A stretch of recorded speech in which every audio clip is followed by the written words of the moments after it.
하나님 말씀은 요한복음 2장 13절부터 22절입니다. 요한복음 2장 13절부터 22절 함께 읽겠습니다. 시작. 유대인의 유월절이 가까운지라 예수께서 예루살렘으로 올라가셨더니 성전 안에서 소와 양과 비둘기 파는 사람들과 돈 바꾸는 사람들의 앉은 것을 보시고 노끈으로 채찍을 만드사 양이나 소를 다 성전에서 내어 쫓으시고 돈 바꾸는 사람들의 돈을 쏟으시며 상을 엎으시고 비둘기 파는 사람들에게 이르시되 이것을 여기서 가져가라. 내 아버지의 집으로 장사하는 집을 만들지 말라 하시니 제자들이 성경 말씀에 주의 전을 사모하는 열심이 나를 삼키리라 한 것을 기억하더라. 이에 유대인들이 대답하여 예수께 말하기를 네가 이런 일을 행하니 무슨 표적을 우리에게 보이겠느뇨? 예수께서 대답하여 가라사대 너희가 이 성전을 헐라 내가 사흘 동안에 일으키리라. 유대인들이 가로되 이 성전은 46년 동안의 지었건을 내가 3일 동안에 일으키겠느뇨 하더라. 그러나 예수는 성전된 자기 육체를 가리켜 말씀하신 것이라. 죽은 자 가운데서 살아나신 후에야 제자들이 이 말씀하신 것을 기억하고 성경과 및 예수의 하신 말씀을 믿었더라. 아멘. 오늘 제목은 무슨 표적을 보이겠느뇨? 이러한 제목으로 말씀을 함께 나누겠습니다. 13절에 유대인의 유월절이 가까운지라 했습니다. 유대인에게는 하나님이 명하시고 정하신 절기가 있습니다. 여러 가지가 있지만은 크게 이제 3대 절기라고 해서 세 가지 절기만큼은 유대인 이스라엘 남자들은 반드시 지키도록 율법으로 정해 놓으셨습니다. 하나가 유월절이고 그 다음에 무엇일까요? 장막절 또는 오순절이라고도 부르는 절이 있고 그 다음에 그 수장절이 있습니다. 유월절은 애굽에서 이집트죠. 거기에서 430년 동안 노예 생활을 하던 이스라엘 백성들이 탈출한 그 날을 기억하여서 지키는 절기죠. 6월이란 뜻은 이게 영어로는 패스 오버, 지나가면서 오버, 넘어가다.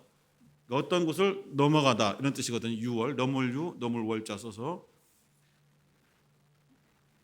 하나님이 이스라엘 백성들을 애굽의 바로 왕으로부터 건져내실 때에 바로가 계속 완악해서 이스라엘 백성들을 보내주지 않게 되자 하나님께서는 10가지 재앙을 일으켰습니다.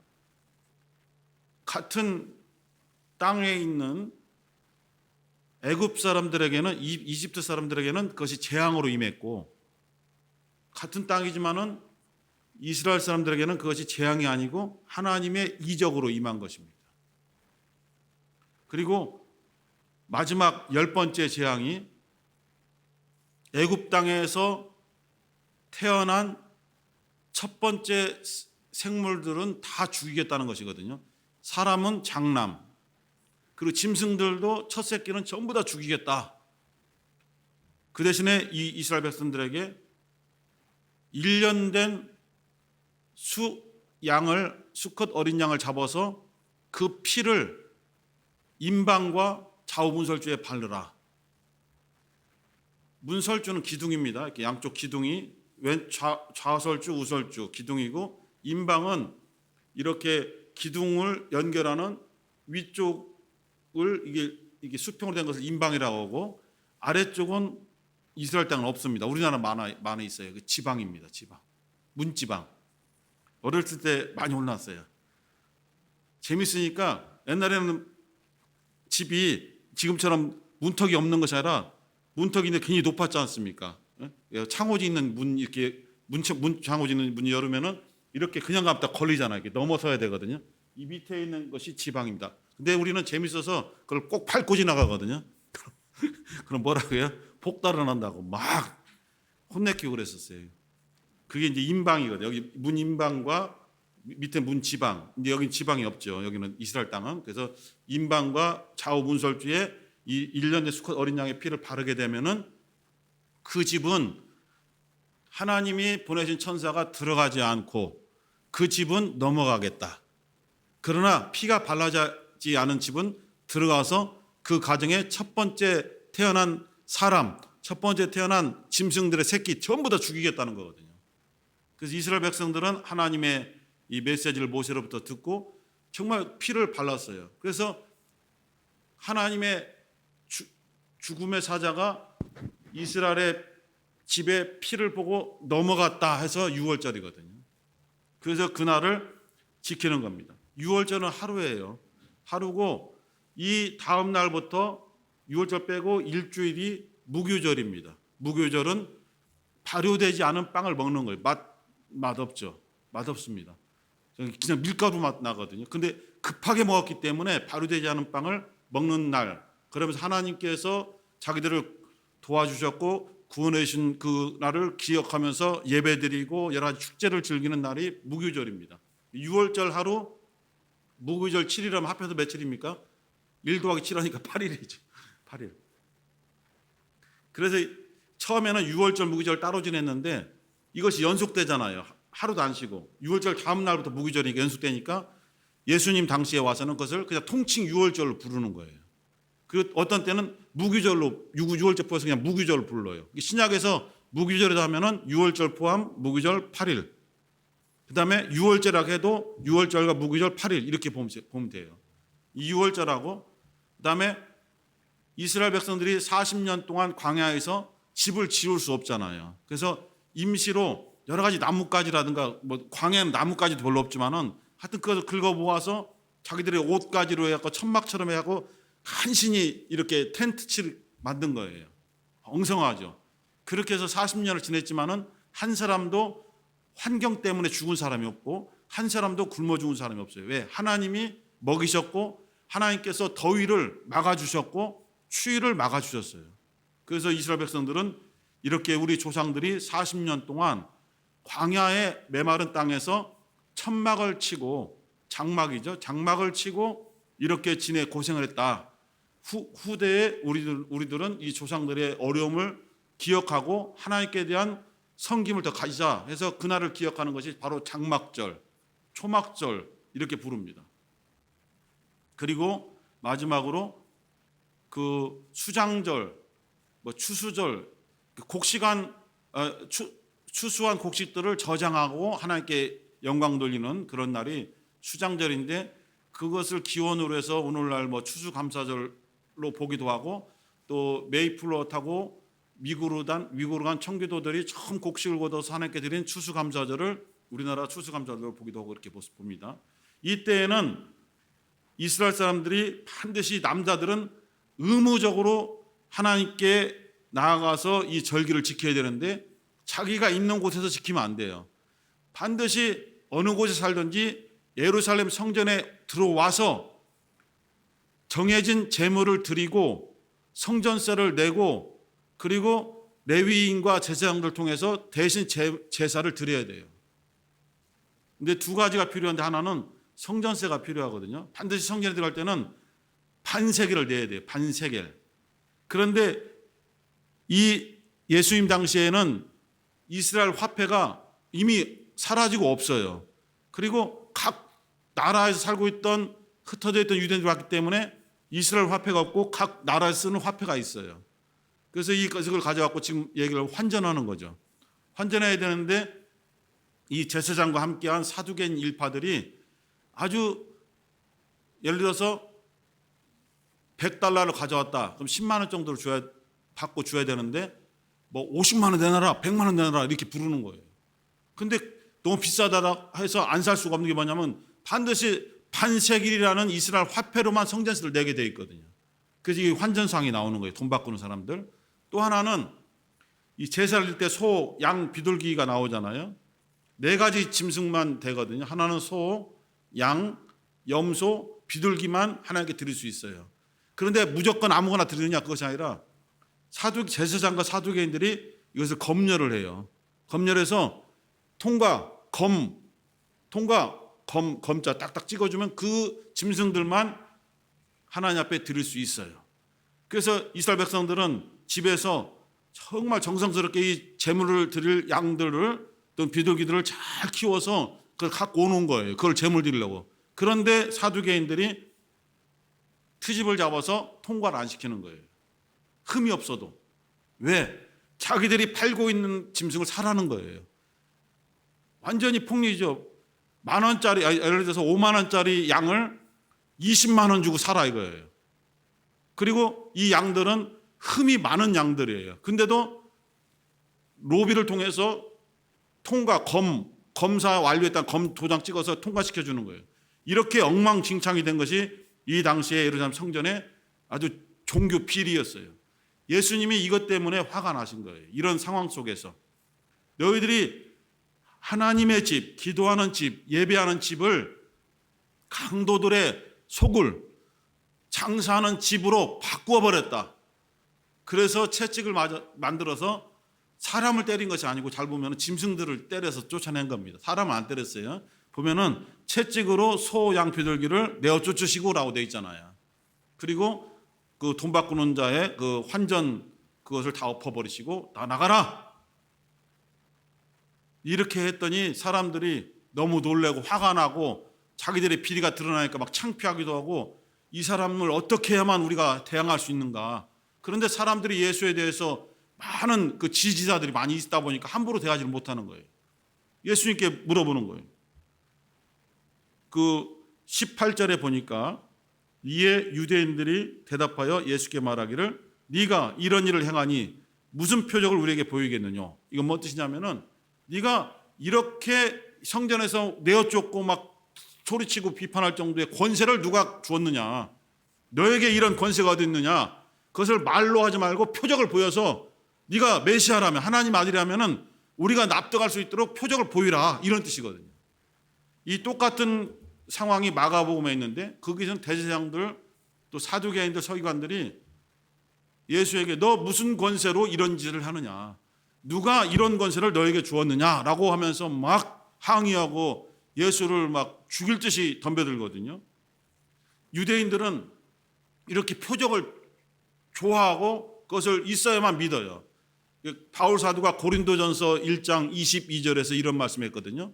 유대인들은 표적을 구하고 헬라인들은 지혜를 찾는다. 이렇게 했어요. 하나님께서 아브라함 되기 전에 아브라함에게 너의 자손을 중다하게 번성하게 해주겠다. 아브라함이 잘 믿지 않으니까 밤에 데리고 나와서 하늘의 별들을 보아라. 저 하늘에 있는 무수한 별들을 네가 셀 수 있냐? 셀 수 없을 만큼 많지 않느냐? 이렇게 많은 자손을 너에게 주겠다. 허락하니까 아브라함이 쉽게 믿지 않죠. 내가 이런 후에 지금 아들 하나도 없는데 이렇게 많은 자손이 있다는 것을 내가 어떻게 할 수 있습니까? 표적을 좀 보여주세요라고 항의하는 장면이 창세기 15장에 있어요. 그래서 하나님께서 이런 명령을 내리죠. 3년 된 암소, 3년 된 암염소, 이거 기억 안 해도 돼요. 그래서 3년 된 수양, 그리고 산비둘기, 집비둘기 새끼를 다 모아다가 그것을 반으로 딱 잘라라. 그리고 이게 놓아놓으라. 이게 반 쫙 갈라서 놓아놨어요. 그러면은 저녁 때에 내가 불을 일으켜서 그 불이 쪼개진 고기 사이로 지나가게 할 테니까 잘 봐라. 이게 표적이다. 저녁 때까지 기다렸어요. 정말 풀무불처럼 연기가 막 일어나더니 횃불처럼 불이 나타나갖고 아브라함이 쪼개놓은 그 염소, 소, 양, 비둘기 그 사이로 쫙 지나가는 거예요. 그래서 아브라함이 믿은 거예요. 이것을 모르게 되면은 창세기 15장 6절만 보면은 아브라함이 하나님의 그 말씀을 믿으니 하나님이 아브라함의 믿음을 의로 여기셨더라. 이것만 알게 되는 거예요. 하나님 하신 말씀만 그대로 믿은 것이 아니고 그 뒤에 표적을 보여주세요라고 한 항의한 장면이 있어요. 그 다음에 모세를 예를 들을게요. 모세가 호렙산에서 80세에 하나님의 부름을 받았잖아요. 양을 찾으러 계속 가고 있는데 저 보니까 가시나무, 떨기나무 가시가 있어요. 그런데 불이 막 타오르는 거예요. 나무에 불이 타면 어떻게 돼요? 나무가 타서 없어져야 되죠. 그런데 나무는 싱싱하게 있고 불이 계속 나는 거예요. 불이 타오르는데도 나무는 그대로 있는 거예요. 얼마나 이상합니까?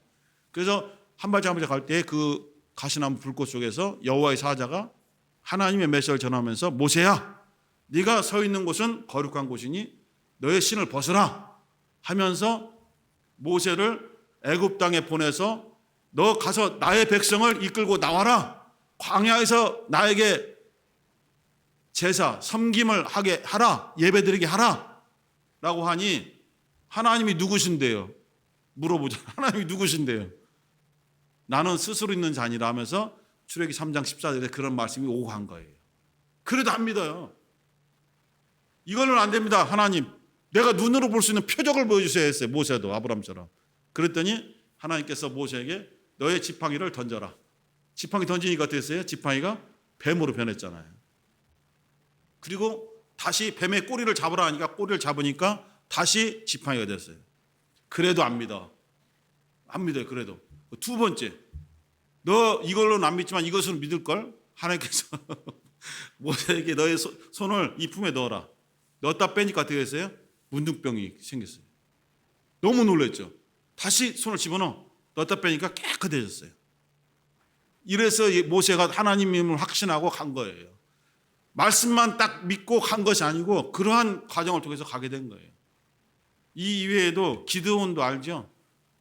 여기 내가 이만치만 이슬 내리게 하고 저쪽은 마르게 하고 거꾸로 이만치만 마르게 하고 주변은 이슬 내리게 하고 하나님에게 표적을 보여달라 계속 요구하는 거예요. 이와 같이 유대인들이 표적을 자꾸 원하는 거예요. 대제사장, 서기관, 장로들이 네가 무슨 권세로 이런 일을 행하느냐, 나에게 우리들에게 네가 메시아된 표적을 보여달라 하니까 예수께서 무슨 말씀하셨냐면은 악하고 음란한 세대가 자꾸 표적을 요구하지만은 내가 너희에게 보여줄 수 있는 표적은 누구의 표적이다? 요나의 표적밖에 없다라고 말씀하시잖아요. 요나는 물고기 뱃속에 들어갔다가 물고기 뱃속에서 3일 동안 3일 밤낮을 있다가 하나님이 물고기를 쳐서 살아났죠. 그게 요나의 표적이거든요. 그러나 예수께서 말씀하신 요나의 표적은 뭐냐면 우리를 대신해서 우리의 죄악을 짊어지고 십자가에서 피 흘려 죽으신 다음에 사흘 만에 다시 살아나는 예수의 죽음과 부활이 요나의 표적인 거예요. 예수께서는 이것을 증거하러 오신 거예요. 하나님의 뜻에 따라서 나는 너희들에게 섬김을 받으려 온 것이 아니라 오히려 내가 너희들을 섬기고 많은 사람들을 위해서 내 목숨을 대속물로 주려고 왔노라 하면서 마태복음 20장 28절에서 말씀을 주셨어요. 오늘 이 본문에도 보면은 뒤에 예수께서 19절에서 이렇게 말합니다. 예수께서 대답하여 가라사대 너희가 이 성전을 헐라 내가 사흘 동안에 일으키리라. 성전, 처음에 성전을 건축한 사람이 누굽니까? 솔로몬이죠. 그렇죠. 솔로몬이죠. 솔로몬 제과 빵집이 아니라 솔로몬이 성전을 만들었어요. 다윗이 건축하고자 했지만은 너무 많은 사람을 죽였고 전쟁으로 피를 많이 흘렸기 때문에 너는 안 된다. 너는 성전을 위한 모든 재료들을 준비하고 일꾼들을 준비해라. 내가 너의 아들을 통해서 성전을 건축하게 만들겠다 하고 솔로몬이 건축했어요. 그러나 후에 무너져 버리고 바벨론에서 70년 동안 포로 생활하던 그 유대인들을 하나님께서 고레스 왕을 통해서 다시 돌아오게 하셔서 그 당시에 고레스 왕으로부터 총독으로 임명받아서 온 스룹바벨은 왕족이죠. 마태복음 1장에 예수님의 족보에 나온 사람이에요. 스룹바벨이 많은 백성들을 이끌고 다시 그것을 재건한 거죠. 그래서 그 성전을 스룹바벨 성전이라고 합니다. 그래서 스룹바벨 성전을 제2성전, 솔로몬 성전은 제1성전, 스룹바벨이 그것을 건축한 것을 제2성전. 그리고 또 무너져 버리죠. 무너진 것을 예수님 당시에 헤롯 대왕이 유대인의 환심을 끌기 위해서 성전을 다시 개보수하고 확장합니다. 더 크게 확장하는 거죠. 주변 건물들, 지금으로 따지면 교육관이라든가 여러 부속 건물들을 많이 만든 거예요. 근데 쉽게 만들지 않고 계속 만드는데 예수님 당시에도 완성이 안 됐어요. 46년 동안 계속 지어나가고 있는 거예요. 그런데 예수님이 그 성전을 헐라 그러니까 아니 우리 조상들이 46년 동안에 걸쳐서 이 성전을 지었는데 네가 이것을 허물고 3일 동안에 짓는단 말이냐? 이렇게 물어봤죠. 예수께서는 왜 성전을 허물라 했냐면은 예수님이 3일 동안 어떻게 성전 지어요? 불가능한 거예요. 사람으로 오셨기 때문에 불가능한 거예요. 그런데 예수님이 하신 말씀은 이 돌로 만든 성전을 다시 건축하겠다는 뜻이 아니고 사도 요한이 그때 당시에는 못 깨달았지만은 나중에 성령 받고 하나님의 말씀을 볼 수 있는 눈이 열리게 되자 100살 돼서 요한복음 쓰면서 이 말씀이 예수님의 자기 육체의 죽음과 부활에 대한 말씀이었다는 걸 그때 깨달았다고 써놨잖아요. 이 당시에 몰랐던 것이에요. 이렇게 이스라엘 백성들은 성전이 없으면 신앙생활을 할 수가 없어요. 성전을 중심으로, 광야에서는 성막을 중심으로, 그리고 솔로몬이 성전을 지은 다음부터 성전을 중심으로 신앙생활을 할 수밖에 없어요. 이들은 그것이 전부예요. 그런데 성전을 허물라라는 것은 뭐냐면 너희들의 지금 신앙이 잘못됐다는 거예요. 하나님은 돌로 만든 성전에 계신 것이 아니다. 너희들은 하나님을 우상으로 만들어서 우상 숭배하듯이 섬기고 있다. 이거 잘못된 것이 이걸 허물어야 된다. 내가 곧 성전이다. 내가 곧 하나님의 성전이니 너희들은 이제 나를 중심으로 신앙생활을 해야 된다. 예수 중심의 신앙생활을 해야 한다라고 말씀을 주신 거죠. 그런데 그 예수 중심의 성전을 만들기 위해서는 우리들의 죄를 대신 짊어지시고 채찍에 맞으시고 저주를 받으시고 희롱을 당하는 그 어려운 과정이 있는데 그것을 다 감수를 하셔야 돼요. 그리고 무덤에서 3일 만에 부활하심으로써 참 성전, 모형된 성전이 아니고 이 땅에 있는 성전이 아니고 참 성전이 비로소 세워진 거예요. 예수님의 부활을 통해서. 그래서 이 본문을 통해서 오늘 제목이 이 유대인들이 무슨 표적을 보이겠느냐라고 예수께 물어봤을 때 예수님은 나는 요나의 표적밖에 보일 것이 없고 너희들이 지금 눈으로 보고 있는 예루살렘 성전을 허물라 이거예요. 허물면은 내가 제3일에 사흘 만에 내가 다시 세우겠다라고 말한 뜻은 오늘날 우리들도 신앙생활 하지만은 예수가 나의 성전이 아니라 예수님이 우리의 성전이 아니라 우리가 다른 것을 중심으로 지금 신앙생활하고 있는지도 모르는 것을 우리에게 권고하시는 거예요. 잘못됐으면 빨리 허물어 버려야 된다. 빨리 회개하고 그걸 내려놓아야 된다. 내가 다시 너희들의 심령 속에 세우겠다 하시면서 성령을 보내셔서 우리의 영혼을 무엇으로 삼으셨다고요?